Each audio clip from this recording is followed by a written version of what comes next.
Ladies and gentlemen, mesdames et messieurs, this series, Montreal Canadiens, Toronto Maple Leafs, story of David and Goliath. A series that did not start with the same electricity, narrative, the tension that both of these fan bases, both passionate, were expecting.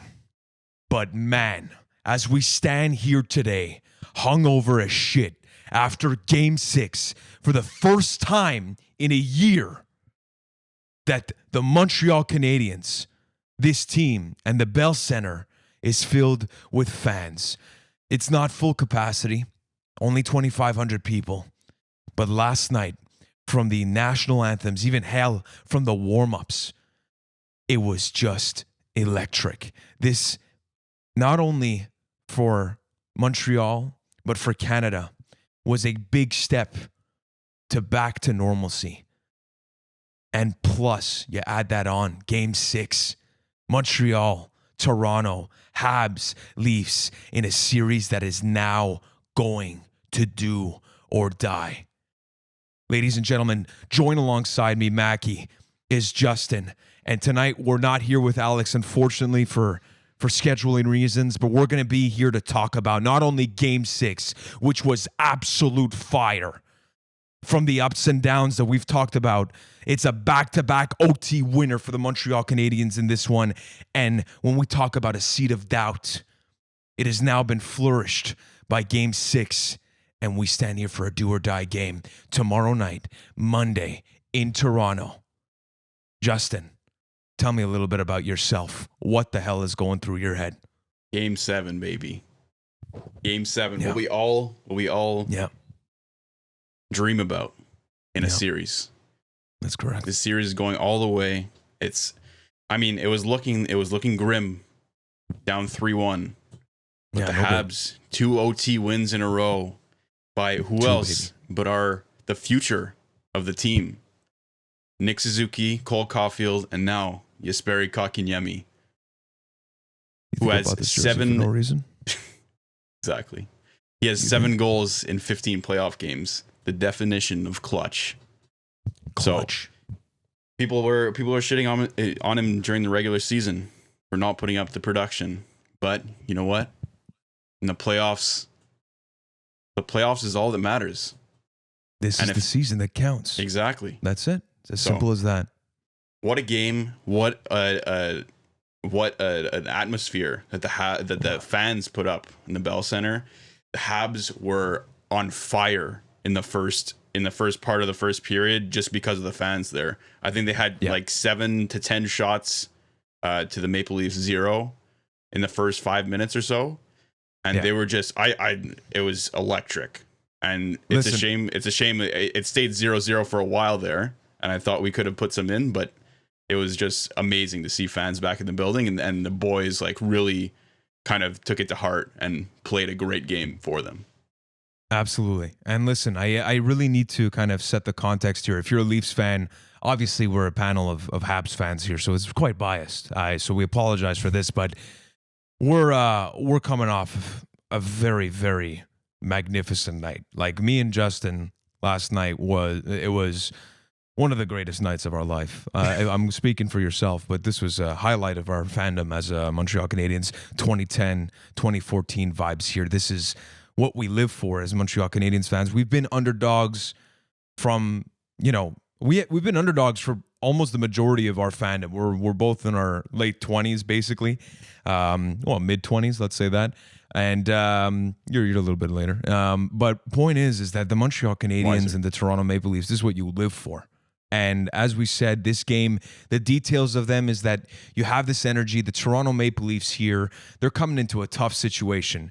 You're coming into the mecca of hockey, and that's no disrespect to your fans back in Toronto, which are extremely passionate fans. But you got to realize, Montreal, I think a lot of people will agree, maybe there's some argument, it's the mecca of hockey. And you're coming into the cathedral. You're coming into the Bell Center in the first time in over a year in a city that just, bleeds hockey. This is our sport here. We don't have any baseball, no more expos. You're coming into the Bell Center. There's no basketball. It's just hockey here. That's it. And we're coming in to this game after a year of not being able to surround our city and come out and just be what we're used to doing. We're coming in and it's like a materialization of a year and somewhat days of all of this kind of pent up fucking, missing out from a Habs collective, from fans. Yeah. And you're coming into this building. So the Toronto Maple Leafs had no easy task. They expected, even I was listening to Mitch Marner and Austin Matthews kind of talk about the start of the game, and they were expecting them, the Montreal Canadiens to come out with a jump. So this is no easy task. Getting into the details of the game, Montreal Canadiens come out flying after the national anthem that was sung by the Habs fans. Beautiful, by the way. I think I was hearing harmonies. It was unreal.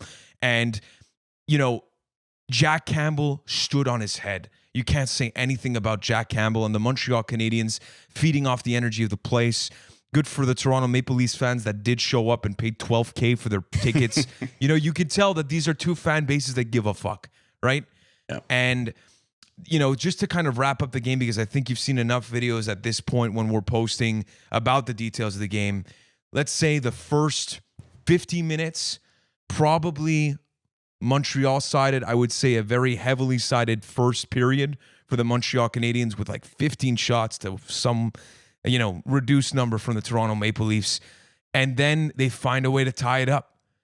And then after that, they come into the OT that we saw, and they were dominating the Montreal Canadiens. And the difference between what we saw in the difference at the beginning of the game, which was Jack Campbell, well, it turned out to be Carey Price in the later stages of the game when it counted even more.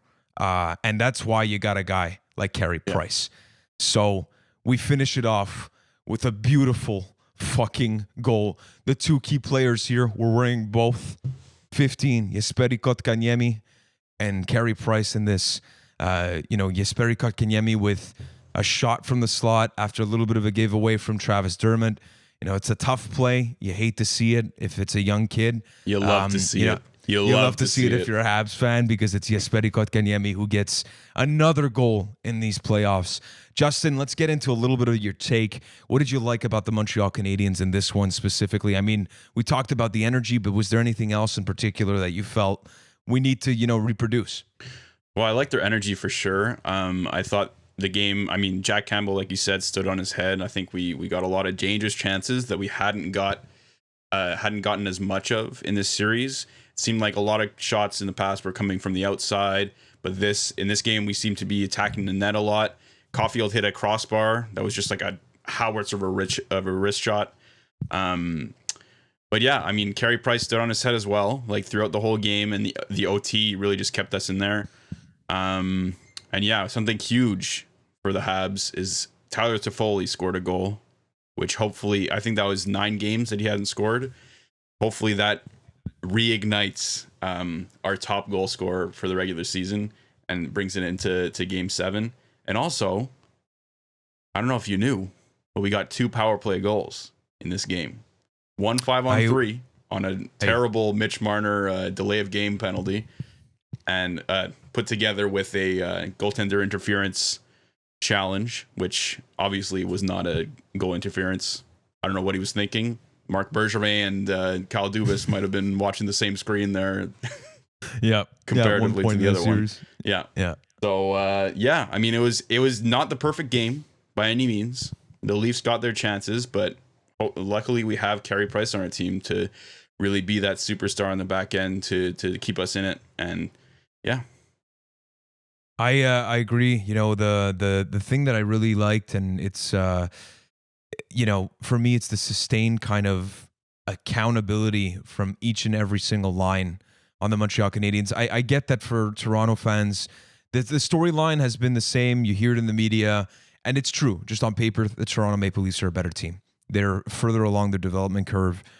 They've got stars in Austin Matthews, Mitch Marner, William Nylander, and unfortunately John Tavares, who is not a part of this series. But they've got a deep team, they've got a good blue line, and they've got solid goaltending that has been present all series within Jack Campbell. And I don't think anybody's blaming Jack Campbell for what's going down right now in 3-on-3. I've seen a lot of Leafs fans that are in pain right now. Not only the Steve Dangles of this world, but I took a listen to a lot of different content creators, and it's not a good time for Toronto Maple Leafs fans. Now, I know that fandom wouldn't suggest that we should feel bad for them. Not to say that I'm not going to relish this moment if it happens for the Montreal Canadiens tomorrow night, but I do get it. This is a team that has been through some pain, and they do deserve, as a fan base, at some point to get their success. I don't want it to be at the expense of our beautiful Montreal Canadiens, but it's just the truth. It's not easy to see your team go through this type of adversity. But what I do like about the Montreal Canadiens play, from my standpoint as a Habs fan, is the fact that you're down 3-1 and you're able to dig yourself out of the hole that you dug yourself in the first place. So that for me is really, for a young group with like Jesperi Kotkaniemi, Caulfield in the lineup, a Nick Suzuki, to do that at the NHL level against the top team in the North on paper, it's beautiful. And then Carey Price, one thing that I don't like is that, the same way that you expect like an Austin Matthews to perform and you expect a Mitch Marner to perform, Carey Price, to me, when you put $10.5 million and you're saying that it's stealing the series, I have a problem with that wording. Because personally, I think that at $10.5 million, it's no longer a steal. It's expectation of your top player performing at the level that he's being paid at. Yeah. And, it's as simple as Austin Matthews going off or Mitch Marner going off. This is why you pay Carey Price $10.5 million, to expect him to be at this level, which is incredible level, because that OT, everybody knows. We're a Montreal Canadiens fans. We know that it could have ended if it weren't for Carey Price in that OT period. And that's when it counts the most.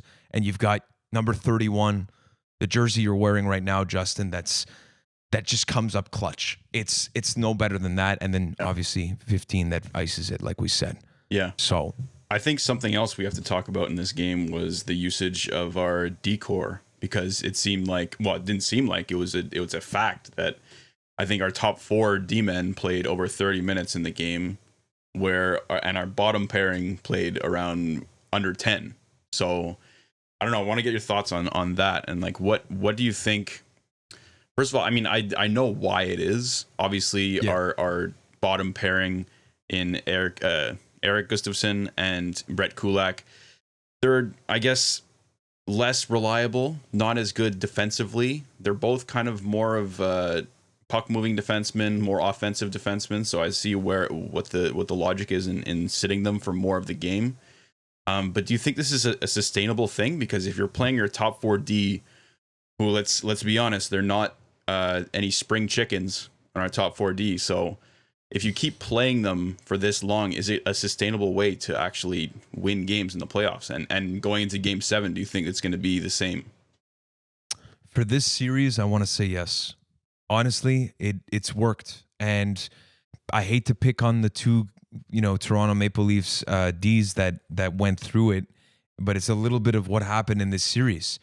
A couple of goals from turnovers from Sandin in the first games that the Montreal, the two and the second game that the Montreal Canadiens won. Mm-hmm. And then the same thing in the OT here with Travis Dermott that does a little bit of a spinorama. Not sure what you're doing there in that situation. He's trying something, but again, the experience that, a Shea Weber, a Jeff Petrie, a Joel Edmondson who won a cup with the Blues, and then after that, you've got, sorry, I'm blanking on the fourth defenseman here. What am I doing? Jeff Petrie, Ben Sherrod, who played with Winnipeg in these situations in the playoff, a big physical guy. And we're seeing the physicality now of the Montreal Canadiens that we needed in those games 2 and 3 that we didn't get in game 4 as well, obviously. But this is where, when the series starts to go to the end of it, it starts wearing. These zone exits aren't as clean because you're worried about you're not worried, but you feel the presence of the hit coming. Yeah. And, for people that have played hockey, the difference between somebody that's forechecking you hard and, having more time and space, and you're not worried about that. When you have a clean zone exit and there's no worry in your mind that, like, I'm going to get hit and it's going to hurt, it changes your mindset. It's just a fact. You know, Corey Perry did it in the other game, the game before this. A couple of big hits here and turnovers and sustained pressure that really make a difference. And I think although it's not one that you want to continue if the Habs move on, not saying that it's going to happen. That's why it's do or die, baby. We're going to check it out in Game 7.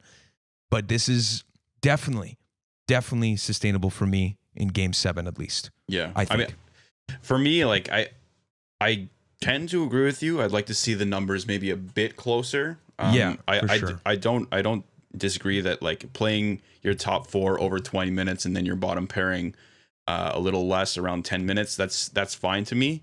The time where I think it could maybe bite the Habs in the ass is like we saw in this game, in Game 6, when in overtime, when you have these older kind of players like Shea Weber. I mean, he won't admit that he's getting older and his body maybe isn't as active as it used to be, but it takes a toll on a player. Even a young player playing 30-40 minutes in a game is going to take a big toll on your body. So that's where you see maybe more of these defensive mistakes or getting hemmed in our zone by the Leafs, like we saw in the overtime period in Game 6. So that's the only thing that would worry me. But as far as regulation goes, I think putting more minutes on the top 4 is definitely an okay thing. And since we do have kind of a depth of experience on D, I'm not so opposed to that. Yeah, and the thing for me is that if you're going to put in Romanov at this stage, it's just too much of a risk, especially the way that the series has gone. Like, I get it. I wanted to see Romanov the same way that you did and a majority of the Habs fans did. Like, Romanov is a guy that's physical. He's got speed for a blue line that doesn't have that much speed and mobility right now. That's just the truth.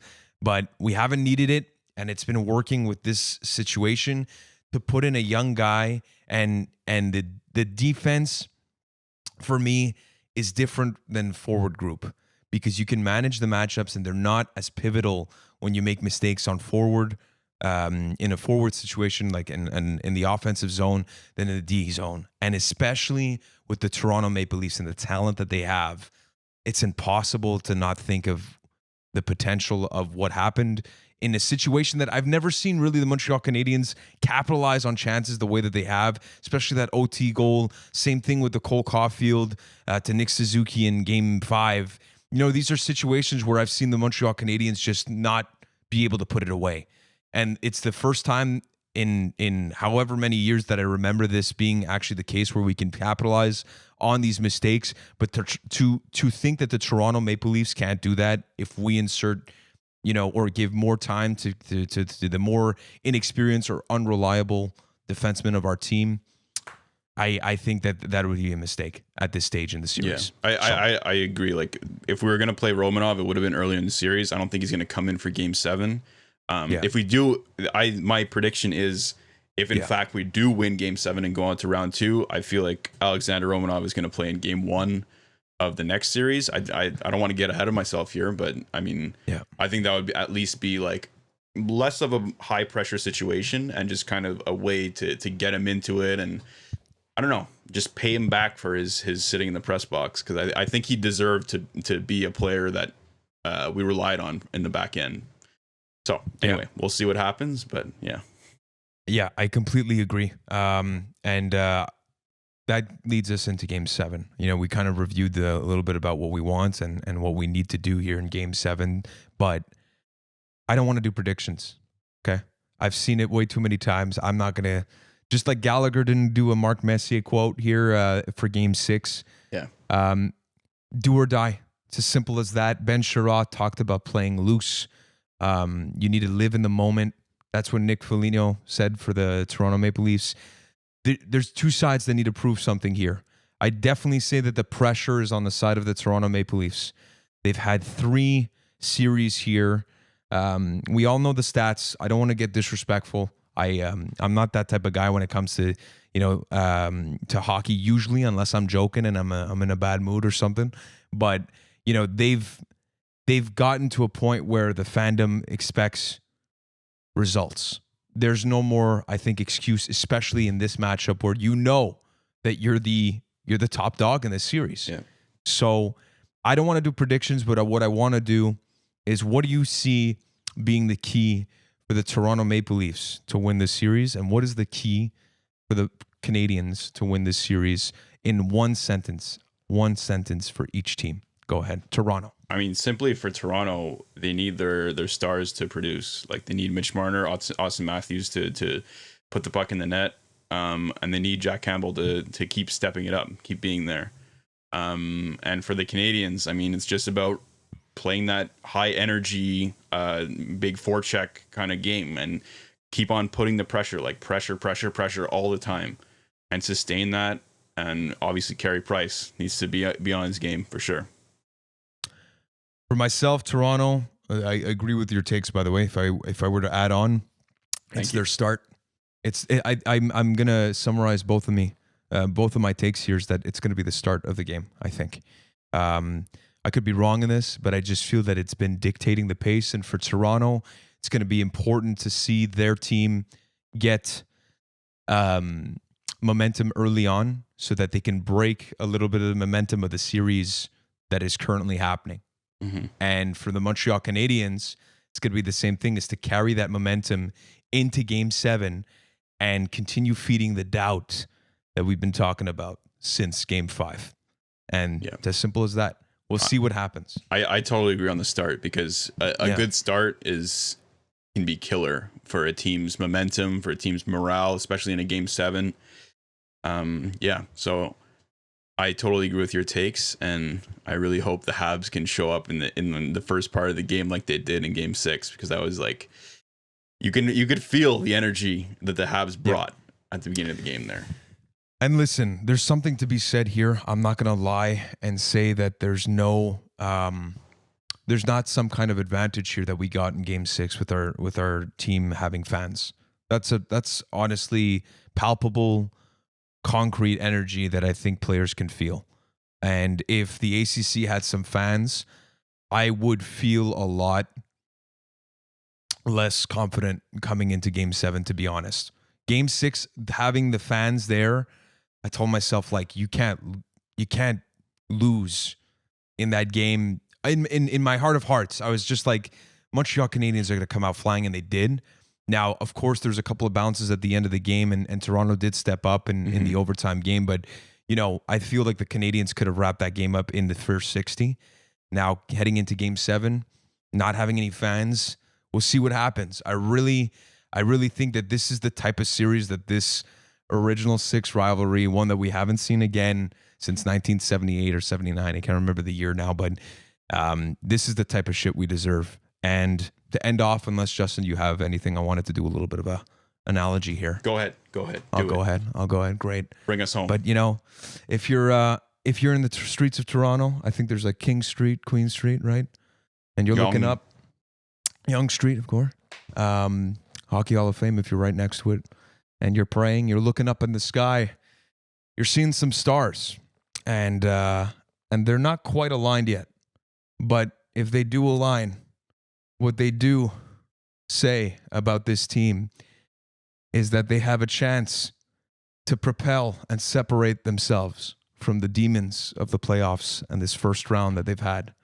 And if you're in Montreal, if you're in Laval, in Chambéry, if you're in Verdun, if you're in Villemard like us, or in St. Henry, or all the way in Mont-Royal, wherever you are in the West Island, in Kirkland, in Vaudreuil, sorry, I know a lot more places in Montreal, and you're looking up at the stars here, they're not quite aligned yet, but they might be for Game 7, as you see this fairy tale comeback and a team that we believed in.